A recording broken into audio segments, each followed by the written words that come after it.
안녕하세요.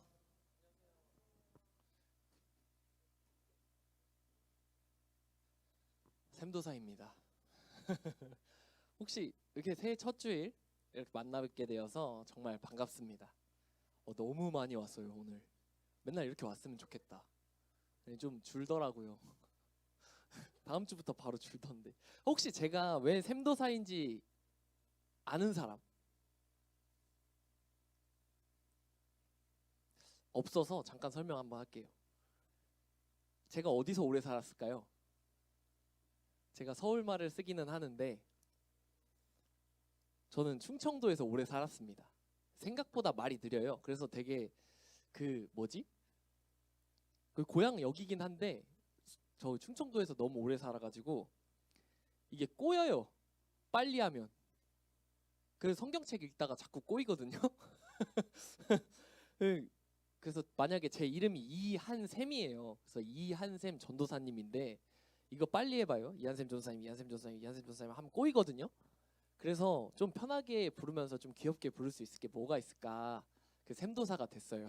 줄인 거예요. 이한샘 전도사님, 샘도사님으로 줄인 거예요. 그래서 편하게 그렇게 불러주시면 돼요. 샘도사님 이렇게 부르시면 돼요. 샘도사 하면 반말이니까 유년부 애들이 가끔 샘도사 이래요. 근데 뭐 몰라서 그러는 거니까. 근데 여러분은 아니까 샘도사 이러면 안 돼요. 그런 겁니다. 자, 올해부터는 우리 동탄시온교회 전체가 사도행전을 본문으로 이렇게 말씀을 나눕니다.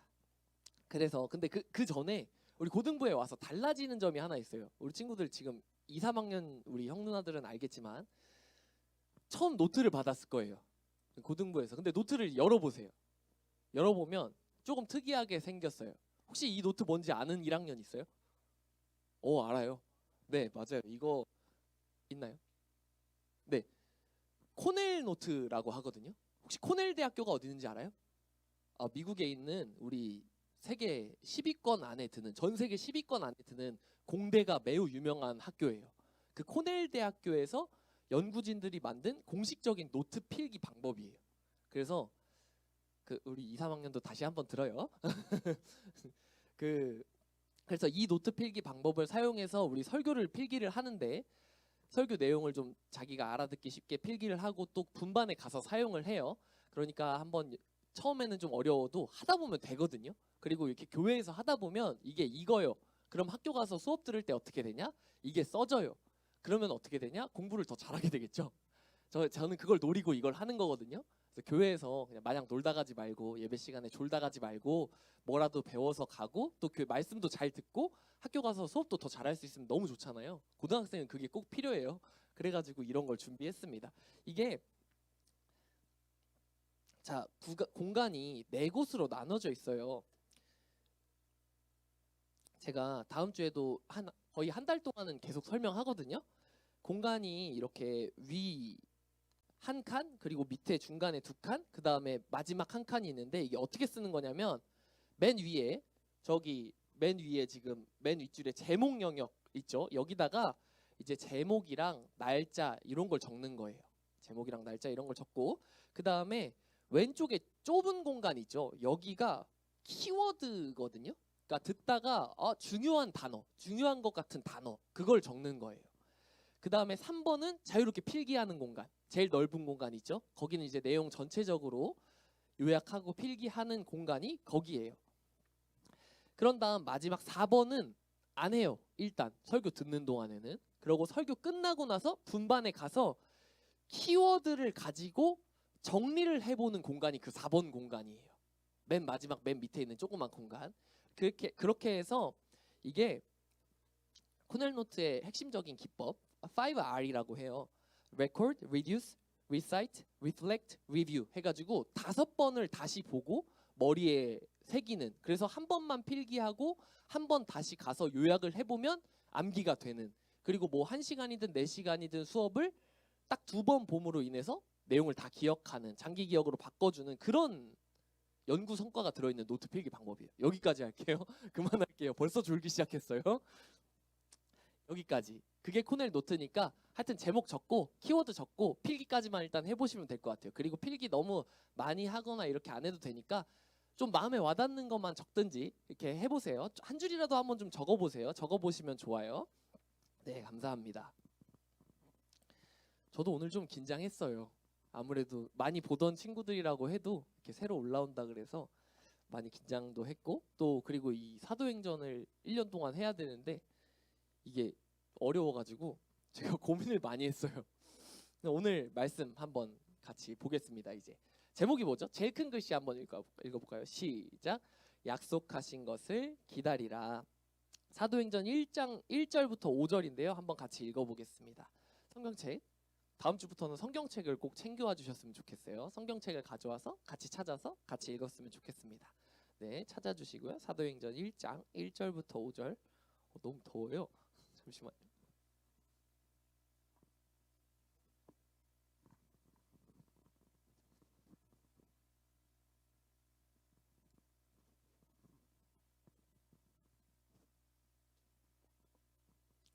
사도행전 1장 1절부터 5절 같이 읽어볼게요. 시작. 데오빌로여, 내가 먼저 쓴 글에는 무릇 예수께서 행하시며 가르치시기를 시작하신부터 그가 택하신 사도들에게 성령으로 명하시고 승천하신 날까지의 일을 기억하였노라. 그가 고난받으신 후에 또한 그들에게 확실한 많은 증거로 친히 살아계심을 나타내사 40일 동안 그들에게 보이시며 하나님 나라의 일을 말씀하시니라. 사도와 함께 모이사 그들에게 분부하여 이르시되 예루살렘을 떠나지 말고 내게서 들은 바 아버지께서 약속하신 것을 기다리라. 요한은 물로 세례를 베풀었으나 너희는 몇 날이 못되어 성령으로 세례를 받으리라 하셨느니라. 아멘. 어때요? 읽어보니까 어때요? 무슨 내용인지 알겠어요? 알 것도 같고 모르겠기도 하죠. 저도 그렇더라고요. 근데 오늘 이 말씀을 통해서 하나님께서 우리 기독교인들에게, 우리들에게 무엇을 약속하셨고 그 약속이 우리에게 얼마나 좋은 것인지 함께 알아보는 시간을 좀 갖도록 하겠습니다. 본론으로 들어가기 전에 좀 이해를 위해서 잠시 사도행전이라는 책에 대해서 알아보겠습니다. 사도행전은 앞에 있는 누가복음이랑 이어지는 책이에요. 누가라는 이름을 가진 예수님의 제자가 쓴 책이거든요. 저자는 오늘 사도행전을 시작하면서 같은 사람에게 다른 이야기를 전해주고 있어요. 이 좀 권위 있는 성경학자는 여기에 굉장히 재미있는 해석을 하는 분이 있는데요. 잠시 누가복음 1장과 사도행전 1장의 출발을 볼게요. 같은 사람이 쓴 책이라고 했죠? 제 성경책 찍어온 거거든요. 아이고 잠깐만, 이 빨간색이 먼저 나오면 안 되는데. 네, 왼쪽이 누가복음이고 오른쪽이 사도행전이에요. 혹시 여기서 뭐가 비슷한 듯 다른 거 눈에 띄는 거 보여요? 뭐예요? 얘기 한번 해봐요. 누가 잘할까? 태훈아, 봤어 혹시? 못 봤어? 괜찮아. 걱정하지 마. 그냥 이름이 아는 친구라서 시켜봤어. 자, 같은 사람이 나오거든요. 데오빌로라는 사람. 근데 먼저 쓴 누가복음에는 데오빌로 가카에게 이렇게 돼 있고, 넘겨주세요. 데오빌로 가카가 혹시 뭔지 알아요? 엄청 높은 사람 얘기하는 거거든요. 대통령보다도 더 약간 권위 있는 사람, 그런 사람을 가카라고 이제 불러요. 근데 그 사람이 갑자기 바뀌어요. 데오빌로요. 편해졌어요.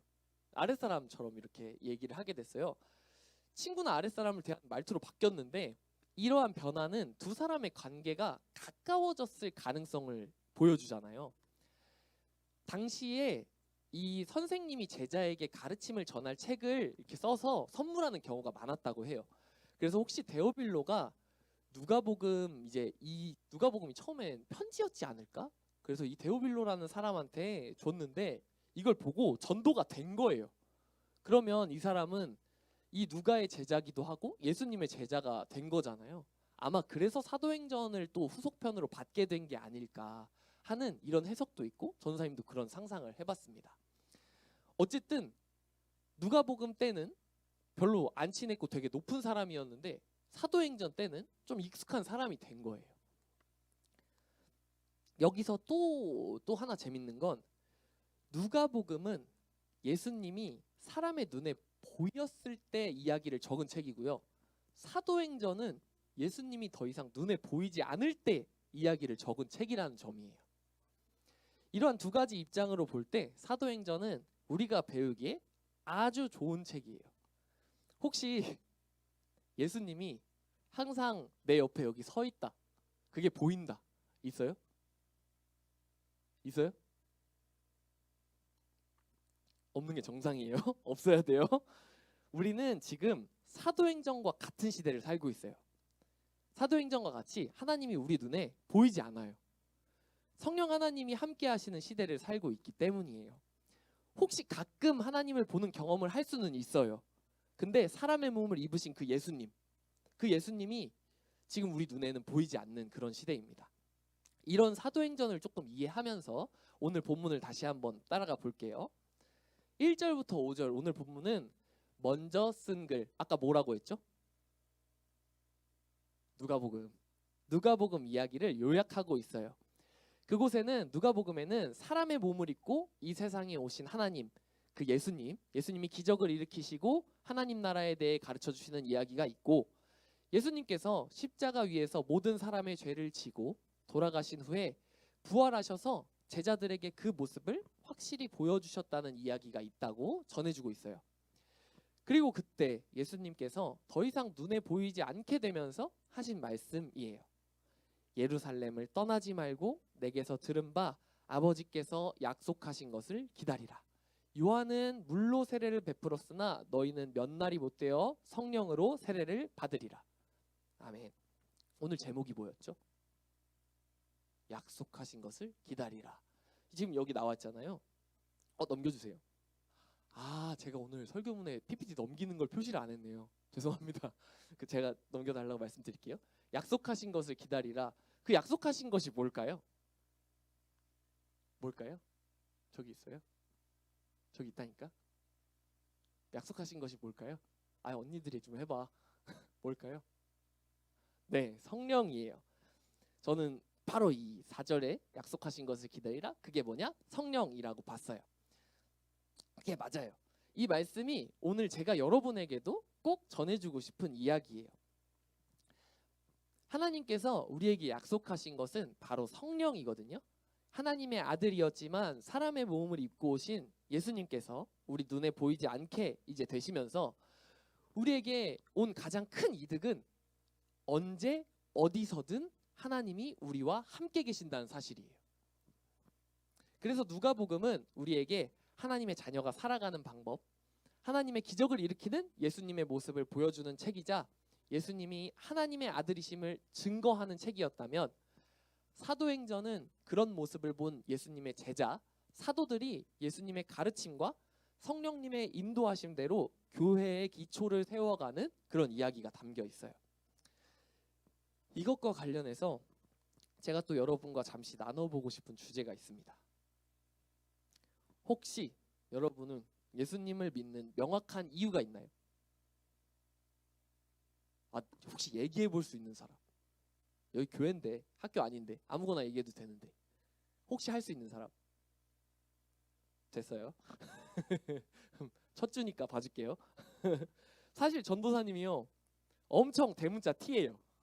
굉장히 이성적인 사람인데 뭔가 믿고 따라가려면 그 의미와 논리가 중요해요. 그래서 전도사님이 찾은 잠시 예수님을 모르는 사람이라도 믿을 만한 작은 이유 한 가지를 한번 대보려고 해요. 예수님은요, 지금으로부터 약 2000년 전에 태어나셨어요. 예수님이 태어난 해를 기준으로 넘겨주세요. BC와 AD가 나뉜 거 아시죠? Before Christ, Anno Domini. Before Christ, 여러분 아시는 것처럼 예수님 이전이라는 뜻이고요. Anno Domini는 라틴어인데 우리 주님의 해예요. 그거를 온 세상 사람들이 쓰고 있거든요. 이걸로 온 세상이 예수님 태어남으로 인해서 기원 전과 기원 후가 구분이 되고 있어요. 그리고 예수님은 33살쯤에 십자가 위에서 돌아가셨다가 3일 만에 부활하시고 40일 동안 제자들과 함께 계시다가 하나님 나라로 먼저 올라가셨다고 성경이 이야기하고 있어요. 근데 여기서 예수님의 부활이 사실인지 아닌지를 잠깐 빼두고 생각을 한번 해볼게요. 일단 맞거든요. 예수님 실제로 죽었다가 살아나신 게 맞고 우리는 그걸 믿는 사람들이에요. 근데 그게 사실이 아니라고 가정하고 볼게요. 부활이 거짓이더라도 그 이야기가 적힌 이 성경책이 2000년이 넘도록 번역돼가지고 전 세계로 뻗어나갔어요. 그리고 지금 우리 손에도 들려 있어요. 우리 집에도 한 권씩 있어요. 세상에서 가장 많은 책이 성경책이래요. 그리고 여러분은 저한테 또 목사님들한테 그 이야기를 전해 듣고 있어요. 여러분의 부모님, 또 할머니, 할아버지, 또 더 위에 조상님, 친구들, 또 전도사님, 또 목사님들, 다른 믿음의 선배들, 성경에 나오는 인물들, 사도행전에 예수님이 보이지 않게 되었을 때부터 사도들이 만들어 온 교회가 지금까지 이어져서 여러분은 지금 동탄 시온교회에 있어요. 이게 바로 보이지 않는 하나님의 일하심이 아닐까요?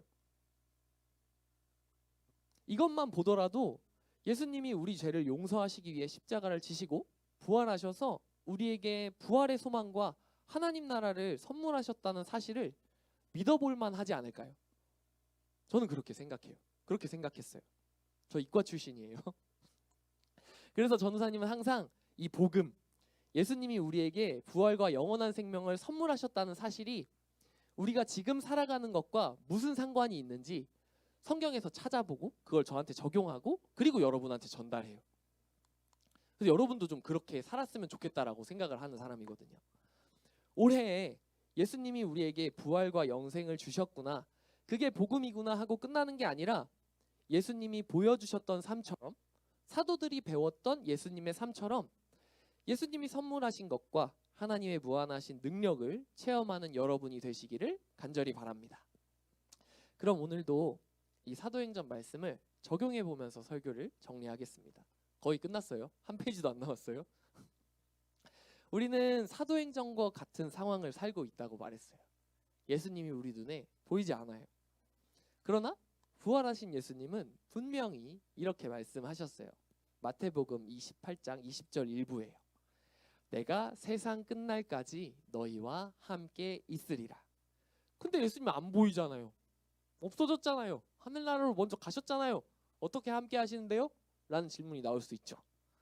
요한복음 15장 26절입니다. 한번 같이 읽어볼까요? 시작. 보혜사 곧 아버지께서 내 이름으로 보내실 성령, 그가 너희에게 모든 것을 가르치고 내가 너희에게 말한 모든 것을 생각나게 하리라. 아멘. 성령 하나님이 우리와 영원히 언제나 함께 하시는 거예요. 그리고 그분은 우리에게 예수님이 말씀하셨던 그것을 모두 생각나게 하시는 분이에요. 보이지 않아도. 그렇게 우리 삶을 매일 사도행전처럼 매일매일 이끌어 가시는 분이에요. 그래서 저는 여러분이 그것을 매일 기대하며 사셨으면 좋겠어요. 하나님께서 오늘 내 삶을 어떻게 이끌어 가실까? 이렇게 기대하면서 살았으면 좋겠어요. 눈을 뜰 때마다 기뻐하는 삶이 되셨으면 좋겠어요. 그것을 위해서 오늘의 해볼 적용은, 이번 주 우리가 한번 해볼 적용은 바로 머리맡 기도예요. 넘겨주세요. 머리맡 기도, 머리맡. 아침을 꼭 감사 기도로 시작하셨으면 좋겠다는 말인데요. 머리맡에 기도문을 두면 좋아요. 한 줄 적어놓으면 좋아요. 아침에 일어나서 우리가 보통 어떻게 말하죠? 아침 첫 멘트 얘기해 볼 수 있는 사람. 네? 주님 감사합니다. 아멘. 저렇게 하시라고 선생님이 지금 모범을 보여주시는 거예요. 저는요. 부끄럽지만 죄송하지만 죽겠네. 저 둥근에 또 떴네. 이거 원래 그냥 또 떴네 아닌 거 알죠 여러분? 못 일어나겠다. 나가기 싫어. 학교 가기 싫어. 교회는 가야겠지? 그렇거든요. 죄송해요. 저도 사람이에요. 제가 좀 아침에 일어나기가 좀 힘든 사람이라서 그래요. 근데 이거 말고 방금 우리 최민 선생님 말씀하신 것처럼 머리맡에 기도문을 두고 꼭 이렇게 하면서 일어났으면 좋겠어요. 하나님, 오늘도 새로운 날 허락하심을 감사합니다. 오늘도 인생에서 가장 즐겁고 행복한 날이 되게 해주세요. 이렇게 하고 예수님의 이름으로 기도했습니다. 이런 거 안 해도 돼요. 그냥 하나님 감사합니다 하면서 일어났으면 좋겠어요. 오늘 하루를 기대하면서 시작하게 해달라고 한마디만 기도하면서 시작했으면 좋겠어요. 내가 진짜 비록 오늘 아침에 몸이 너무 안 좋고 학교를 진짜 더럽게 가기 싫을지라도 그렇게 기도하면서 일어났으면 좋겠어요. 저도 몇 년간 사실 하다가 기도문을 이렇게 머리맡에다 두고선 아침에 일어날 때마다 했거든요. 제 그 가족을 위해서 기도하고 우리 고등부를 위해서 기도하고 저기 교회를 위해서 기도하면서 일어났어요. 근데 몇 년 하다 멈췄거든요. 아침에 일어나기 너무 힘들어가지고 짜증나가지고 기도 못 하겠더라고요. 근데 오늘 2026년 시작하는 첫 주일이잖아요. 그래서 여러분과 함께 다시 좀 시작을 해봐야 될 것 같아요.